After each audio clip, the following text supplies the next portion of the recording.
अब हमने गुजरात विजय आपकी कर ली है। उसके बाद हम देखेंगे रणथंभौर विजय। तो ये 1301 में रणथंभौर की विजय करता है। और यहाँ का शासक कौन है, मतलब वो खुद अभियान लेकर के नहीं जा रहा है, वो अपने जो उसके जो सेनापति वगैरह हैं उनको भेजता है। तो यहाँ का शासक हमीर देव है भाई रणथंभौर का। और ये दुर्ग अपनी जो उसकी भव्यता है और धन दौलत के लिए जाना जाता है। तो ये राजपुताना का क्षेत्र यहाँ आक्रमण कर देता है वो, और नुसरत खां और उल्लुग खां को ही यहाँ भेजा जाता है। और इस आक्रमण में क्या होता है कि नुसरत खां मारा जाता है। देखो आपके वैसे तो आपको यहाँ आपका जो 16 नंबर में अगर क्वेश्चन आता भी है तो बताने की ज़रूरत नहीं, लेकिन आपके कंपटीशन में ये बहुत बार आया है कि नुसरत खां कौन से अभियान के दौरान मारा गया था। तो रणथंभौर अभियान के दौरान मारा गया था। फिर यहाँ क्या करता है, अलाउद्दीन खिलजी स्वयं जाता है अभियानों का नेतृत्व करने के लिए।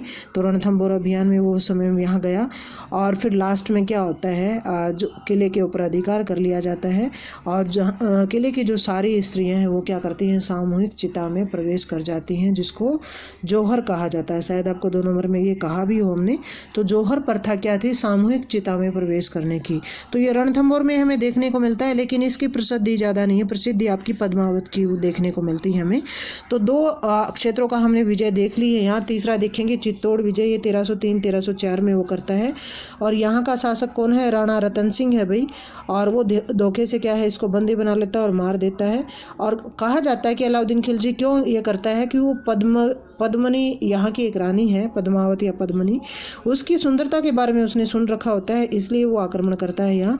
और लास्ट में रानी पद्मनी है और अन्य स्त्रियाँ हैं, जौहर कर लेती हैं। तो ये जौहर के बारे में बहुत बार सुना जाता है, तो ये इम्पोर्टेंट भी है आपका। और मलिक मोहम्मद जायसी की जो पुस्तक है जिसका नाम क्या है, पद्मावत है, उससे इसका वर्णन मिलता है। बहुत से इतिहासकार तो क्या कहते हैं, ये काल्पनिक बातें हैं कि ऐसा कुछ नहीं हुआ था।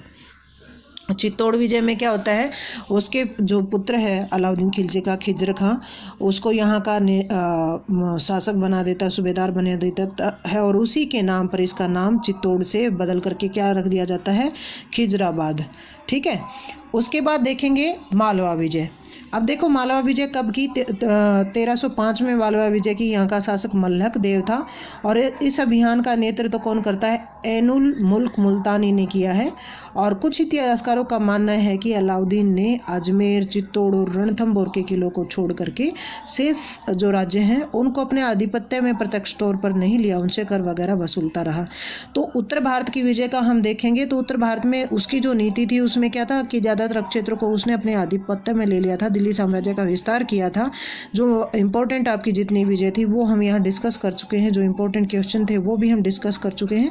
वैसे हम चाह रहे हैं कि हम इसको थोड़ा थोड़ा पढ़ें, पहले बुक में से आप इसको पढ़ लो, फिर ये वीडियो सुन ले, आगे फिर हम बाद में करवा देंगे।